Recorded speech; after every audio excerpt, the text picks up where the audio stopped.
Welcome to my vlog! Ang video natin for today is lactose versus nido.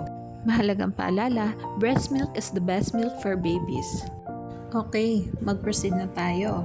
Sa energy, protein, fat, linoleic acid, and alinoleic acid, lamang ang nido.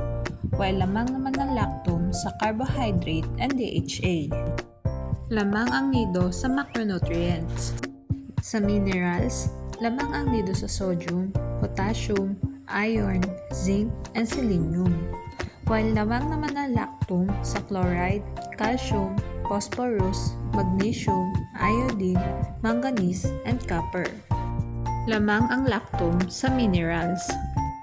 Sa vitamins, lamang ang nido sa vitamin A, vitamin D, vitamin E, vitamin C, vitamin B1, vitamin B2, niacin, vitamin B6, pantothenic acid, vitamin B12, and biotin.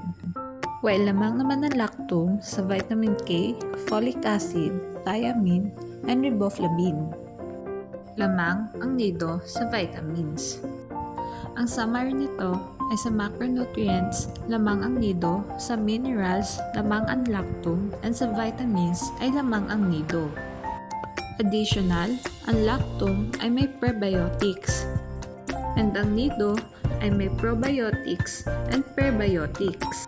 Paalala, pumili ng gatas na hiyang sa iyong anak. Thanks for watching. Please like and subscribe for more videos.